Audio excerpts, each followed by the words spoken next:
ഇനി നമുക്കൊരുപാട് പറയാനുണ്ട്. ചുരുക്കത്തിൽ പറയാണ്, ഇതേ നൗഷാദ് മൈലാർ പറയാണ്, കള്ളത്വരീക്കത്തിനെ എതിർക്കാത്ത ഏത് ത്വരീക്കത്തിനെയാണ് ഇവർ എതിർക്കാത്തത്? ആര്? AP സമസ്ത. അതുകൊണ്ടല്ലേ നിങ്ങൾക്ക് പേടി. AP സമസ്തയല്ലേ നിങ്ങൾക്ക് പേടിയുള്ളത്? കാരണം അവരെങ്ങനെ വിട്ടുതരൂല. അതിന്റെ ഉലമാക്കൾ കൃത്യനിലപാടുള്ളവരാണ്. നിങ്ങൾ എന്ത് പറഞ്ഞാലും അടിപതറാതെ നിൽക്കുന്നവരാണവർ. അവരുടെ നിലപാട് ഉറച്ചതാണ്. അവര് പറഞ്ഞാൽ അത് പറഞ്ഞത് തന്നെയാണ്, അതിവിടെ ഉണ്ടാകുന്നതാണ്. അവർ ഇന്നത് ശരിയല്ലെന്ന് പറഞ്ഞിട്ടുണ്ടെങ്കിൽ അത് അങ്ങനെ തന്നെ ഉണ്ടാകും. അവർ നിങ്ങളെ കുറിച്ച് അങ്ങനെ പറഞ്ഞിട്ടുണ്ടോ? എന്നാൽ അത് അങ്ങനെ തന്നെ. ഇയാൾ പറയാണ് AP സമസ്ത ഇവിടെ ഏത് ത്വരീക്കത്തിനെ എതിർക്കാതിരുന്നത്. അത് പറയുന്നത് എന്തിനാണെന്നറിയോ? അയാള് ഞങ്ങളെ കുറിച്ച് മത് പറഞ്ഞ നിലക്ക്, ആ നിലക്കല്ല, ഇനി ശേഷം വരാനുണ്ടത്. അപ്പൊ അവർ പറയുന്ന വാക്കൊന്ന് കേൾക്ക്. നൗഷാദ് മൈലാർ പറയാണ്, നിങ്ങൾ ഏത് ത്വരീക്കത്തിനെ എതിർക്കാതെ AP സമസ്തയെ കുറിച്ചിട്ട് നമ്മുടെ പണി നമ്മൾ ചെയ്യുന്നു. നമ്മുടെ ഉലമാക്കൾ 40 മുഷാവറയുടെ മഹത്തുക്കളായ പണ്ഡിതന്മാർ, അതറിയണം. നിങ്ങൾ പറയാറുണ്ട് പലപ്പോഴും 40 നിങ്ങൾ മുഷാവറക്കാർ വരട്ടെ, അതിൽ നിങ്ങളുടെ ഉസ്താദും കൂടെ ഉണ്ട് എന്നുള്ളൊരു ബോധം നിങ്ങൾക്കുണ്ടാവണം. നിങ്ങൾക്ക് ഇൽമ പഠിപ്പിച്ച ഒരു മഹാവ്യക്തിത്വം അതിലുണ്ട്. പലപ്പോഴും നിങ്ങൾ പറയാറുണ്ട് അതിന് മാറ്റി നിർത്തി എന്നുള്ളത്. 40 മുഷാവറക്കാർ വരട്ടെ എന്ന് പറയുമ്പോ ആ മനസ്സും ആ ശരീരവും അതിലുണ്ട്. ആ മനസ്സിനെ വേദനിപ്പിച്ചാലുള്ള അവസ്ഥകൾ നിങ്ങൾ തന്നെ കിതാബിലൂടെ പഠിച്ചിട്ടില്ലേ? പറയട്ടെ, അയാൾ പറയുന്ന വാക്കൊന്ന് കേട്ടു നോക്ക്. ഞാൻ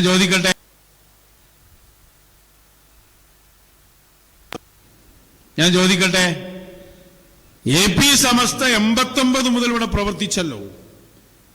ഇവരുടെ ഈ പ്രവർത്തനങ്ങളുണ്ടായ ഫലമെന്താ? ഒരുപാട് മശായിഖന്മാരെ എതിർക്കുന്ന ഒരു ടീമിനെ ഇവിടെ ഉണ്ടാക്കി എന്നതല്ലാതെ എന്താണ് അവരുടെ സമസ്ത കൊണ്ട് ഇവിടെ ഉണ്ടായത്? ആരെയും എതിർക്കുന്ന, ആരെയും എതിർക്കാതെ പോയത്?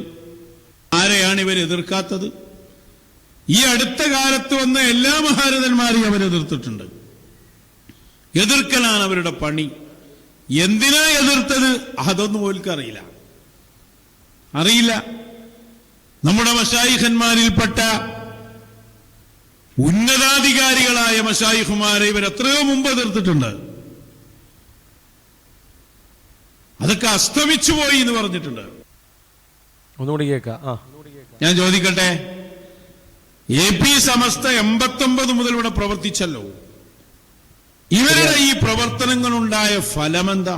പറയട്ടെ, അതന്നെ പറയാം. ഒരുപാട് മശായിഖന്മാരെ എതിർക്കുന്ന ഒരു ടീമിനെ ഇവിടെ ഉണ്ടാക്കി എന്നതല്ലാതെ എന്താണ് അവരുടെ സമസ്ത കൊണ്ട് ഇവിടെ ഉണ്ടായത്?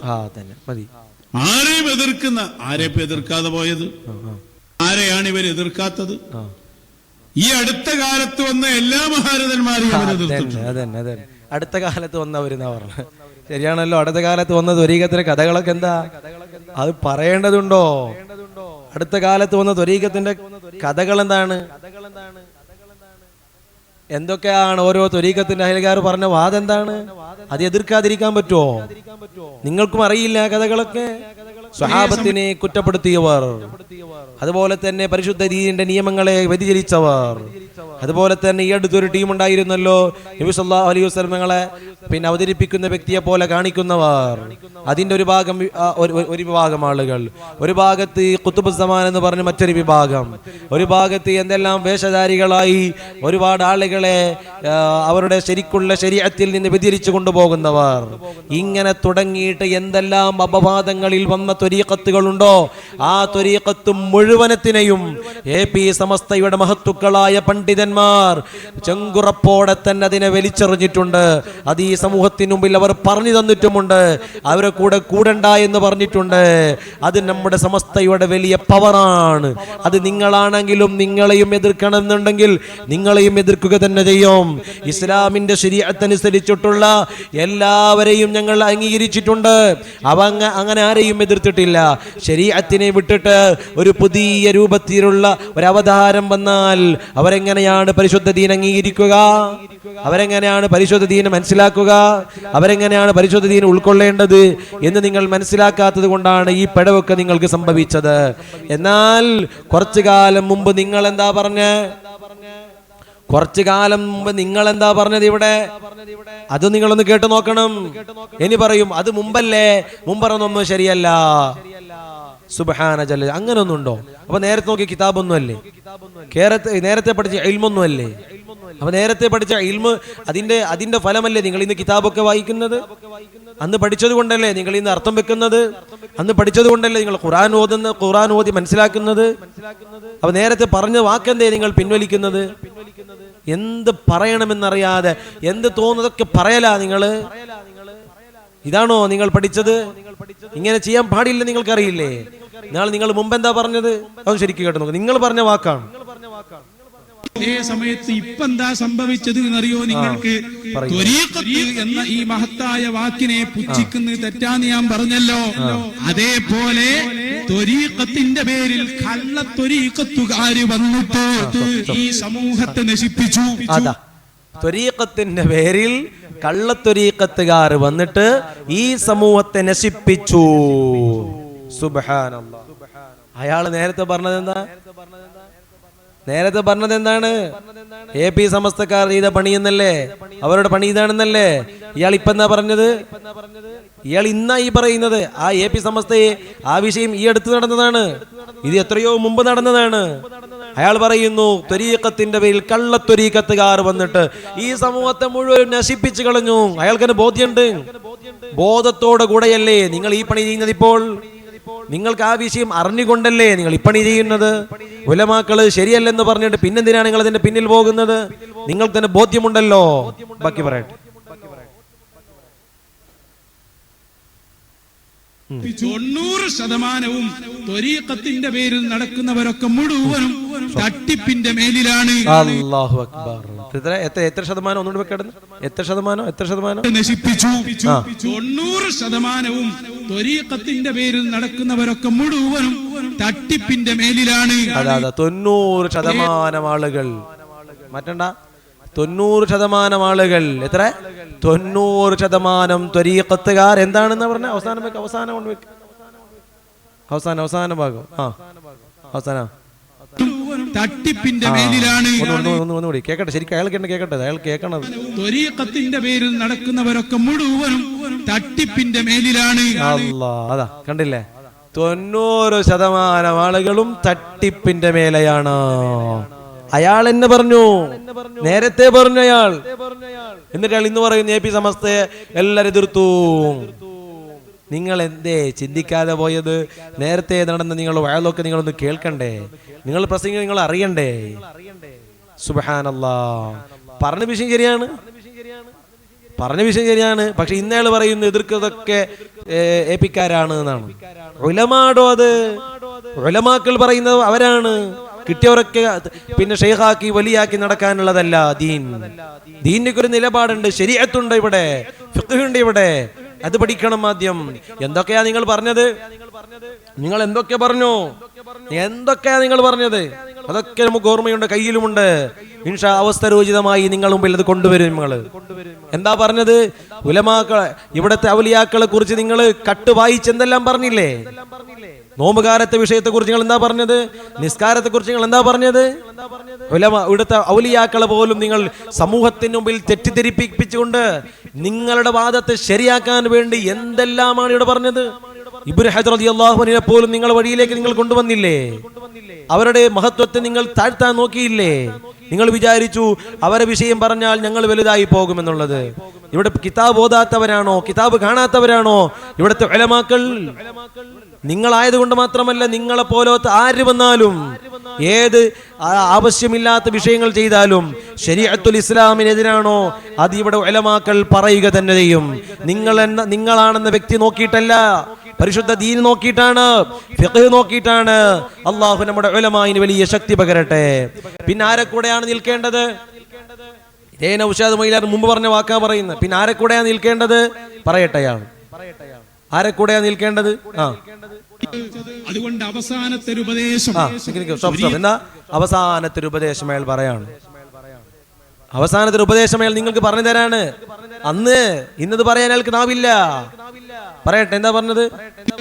അതുകൊണ്ട് അവസാനത്തെ ഒരു ഉപദേശം ത്വരീഖത്തും ഹഖീഖത്തും ശരീഅത്തൊക്കെ നമ്മൾ മനസ്സിലാക്കിയിട്ട് ത്വരീഖത്തും ഹഖീഖത്തും ശരീഅത്തും മനസ്സിലാക്കണം. ഇപ്പോൾ ഇതൊന്നുമില്ല. ത്വരീഖത്തും ഹഖീഖത്തും ശരീഅത്തും മനസ്സിലാക്കണമെന്നാണ് അന്ന് അയാൾ പറഞ്ഞുകൊണ്ടിരുന്നത്. പറയട്ടെ, ഹഖീഖത്തും ശരീഅത്തൊക്കെ നമ്മൾ മനസ്സിലാക്കിയിട്ട് നമ്മൾ ഉള്ള ശരീഅത്തിലൊന്ന് കർശനായി ജീവിക്കുക. അതന്നെ ഇവിടെ കേട്ടെ, അതാ ഉള്ള ശരീരത്തിലൊന്ന് കർശനമായി ഒന്ന് ജീവിച്ചൂടെ? അതന്നെയല്ലേ ഉലമാക്കളുടെ പറയുന്നത്. ഉള്ള ശരീരത്തില്ലേ ഇപ്പോൾ ചെയ്യുന്ന അമലുകളൊക്കെ ഇല്ലേ, അതൊന്നും നന്നായിട്ടും ചെയ്തുകൂടെ? അതല്ലേ ഉലമാക്കൾ പറയുന്നത്. നിസ്കാര ശേഷമുള്ള നല്ലൊരു ദുആ, വെള്ളിയാഴ്ച പെട്ടെന്ന് പള്ളിക്ക് പോയിട്ട് കുറെ കഴിഞ്ഞിട്ടൊക്കെ ഇബാദത്തൊക്കെ ചെയ്തിട്ടൊന്ന് പള്ളി വീട്ടിലേക്ക് തിരിച്ചു പോയാൽ മതി. ഇങ്ങനെയൊക്കെയല്ലേ ഉലമാ പറയുന്നത്. ഒന്ന് ശരീഅത്തൊന്ന് നന്നാക്കുക, നിസ്കാരം ഒന്ന് നന്നാക്കുക, ഒരു സുന്നത്തൊക്കെ കൂടുതൽ എടുക്കുക. ഇതന്നെ, ഇത് മതി നമുക്ക്. എന്നിട്ട് പറയുന്നു ഒരു ഷെയ്ഖും നിങ്ങൾ പിൻപറ്റണ്ട എന്ന് പറഞ്ഞു. ഷെയ്ഖ് അബ്ദുൽ ഖാദിർ ജീലാനി ഞങ്ങൾ പിൻപറ്റുന്നില്ലേ? റിഫായി ഷെയ്ഖ് അള്ളാഹു പിൻപറ്റുന്നില്ലേ? അജ്മീർ ഖാജ തങ്ങളുടെ ആ വഴിയിൽ പലരും പോകുന്നില്ലേ? അത് തെറ്റെന്നാരും പറയുന്നില്ലല്ലോ.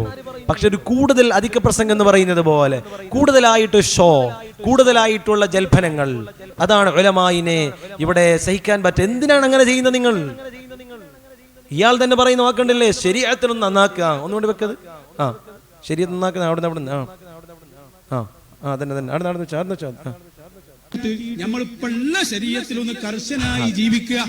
സ്വാലിഹീങ്ങളോടൊക്കെ നമുക്കൊന്ന് കൂടി പെരുമാറുക. സ്വാലിഹീങ്ങളെ കൂടെ ഒന്ന് കൂടി പെരുമാറുക. സ്വാലിഹീങ്ങളെ കൂടെ ഇപ്പൊ പറയുന്ന വാക്കെന്താ? ഷെയ്ഖിനെ കൂടെ കൂടണം. അത് ഷെയ്ഖാണ്, ഇവിടെ ഷെയ്ഖുണ്ട്, അവിടെ ഷെയ്ഖുണ്ട്. ഈ ഒരു ഇതിന്റെ പിറകിലാണ് ഇന്നുള്ളത് ഈ മൈലാർ. ഇതിന്റെ പിന്നിലാണ് ഇവർ നടക്കുന്നത്. ഇന്ന് നേരത്തെ പറഞ്ഞു ഈ ശരീഅത്തൊക്കെ ഒന്ന് നന്നാക്കിയിട്ട് സ്വാലിഹീങ്ങളെ കൂടെ കൂടിയാൽ മതി. എന്നിട്ട് ബാക്കി അതാപ്പ നമുക്ക് നല്ല വഴി. അതാണ് നല്ല വഴി. സ്വാലിഹീങ്ങളോടൊക്കെ നമുക്കൊന്ന് കൂടി പെരുമാറുക.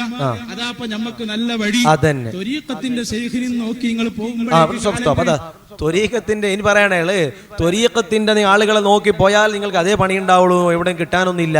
അതാണ് പറഞ്ഞതിന്റെ ചുരുക്കം. അതിന്റെ പിറകിൽ നിങ്ങൾ ഓടിപ്പായണ്ട. നിങ്ങളോട് പറയുന്ന ഉപദേശമാണ് ഇത്. അയാൾ നേരത്തെ കൊടുത്ത ഉപദേശമാണത്. അയാൾ ഇന്ന് പറയുന്ന വാക്ക് ഇങ്ങനെ പറയുന്നുണ്ടോ നമ്മുടെ ഉലമാ? ഇങ്ങനെ ഉലമാ പറയുന്നുണ്ടോ? പറയട്ടെ ബാക്കി. കൂടി പെരുമാറുക. അതാപ്പ നമുക്ക് നല്ല വഴി. ത്വരീഖത്തിന്റെ ശൈഖിനെ നോക്കി നിങ്ങൾ പോകുമ്പോഴേക്ക് കാലം കഴിഞ്ഞു പോകും.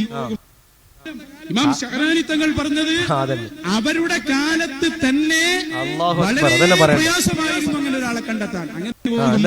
ഇമാം ശഅറാനി പറയുന്ന ഇമാം ശഅറാനി തങ്ങൾ പറഞ്ഞത് അവരുടെ കാലത്ത് തന്നെ വളരെ പ്രയാസമായിരുന്നു അങ്ങനെ ഒരാളെ കണ്ടെത്താൻ. പിന്നെ ഇന്നത്തെ കാലത്ത് ഷെയ്ഖിനെ കിട്ടോ? പിന്നെ ഇന്നത്തെ കാലത്ത് ഷെയ്ഖിനെ കിട്ടോ? അന്നത്തെ കാലത്ത് തന്നെ ഷെയ്ഖിനെ കിട്ടാൻ പാടാ. അന്നത്തെ കാല ഷെയ്ഖിനെ കിട്ടാനില്ല എന്ന് ഇമാം ശഅറാനി തങ്ങൾ പറഞ്ഞു എന്നാണ് നൗഷാദ് പറയുന്നത്, നൗഷാദ് മൈലാർ പറയുന്നത്.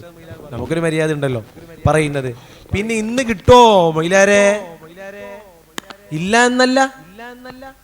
എന്നല്ല, ഉണ്ട്.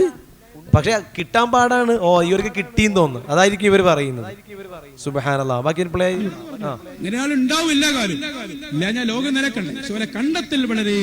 കണ്ടെത്തൽ വലിയ പ്രയാസം. അപ്പൊ ഇയാൾക്ക് കണ്ടെത്തി തോന്നിപ്പോ അതായിരിക്കും അവർ പിന്നിലുള്ളത്. അവരിപ്പോ കണ്ടെത്തി. അവരുടെ കാലത്ത് തന്നെ വളരെ പ്രയാസമായിരുന്നു അങ്ങനെ ഒരാളെ കണ്ടെത്താൻ. അങ്ങനെ ഒരാൾ ഇല്ല എന്ന് പറഞ്ഞുകൂടാ. ഉണ്ടാവില്ല കാര്യം ഇല്ല. ഞാൻ ലോകം നിലക്കണ്ടേ കണ്ടെത്തൽ വളരെ പ്രയാസമാണ്. സുബ്ഹാനല്ലാഹ്. ഇന്ന് അയാൾ പറയുന്നത് AP-ക്കാരാണ് എല്ലാം എതിർത്തത്. അയാൾ ഒറ്റടിക്ക് എല്ലാത്തിനും വലിച്ചെറിഞ്ഞില്ല. 90% കള്ള ത്വരീഖത്താണ്. ത്വരീഖത്തിന്റെ പേരിൽ പ്രവർത്തിക്കുന്ന എല്ലാം കള്ള ത്വരീഖത്തുകളാണ് 90%. അപ്പൊ 10 ആളുണ്ടായാൽ 9 ആളും കള്ളന്മാരാണെന്നാണ് നൗഷാദ് മൈലാരെ നിങ്ങൾ നേരത്തെ പറഞ്ഞത്. AP സമസ്തവും പറയുന്നതാണ്. അതിന് 100-ൽ 100 അങ്ങനെ തന്നെ പറയേണ്ടി വരും.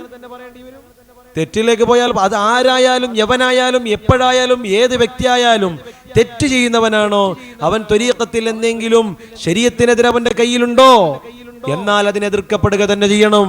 അതിനെ സപ്പോർട്ട് ചെയ്യാൻ പരിശുദ്ധ ദീൻ ഉണ്ടാകാൻ പാടില്ല. അല്ലാഹു നമ്മെ അവരെ ശല്യം കാക്കുമാറാവട്ടെ.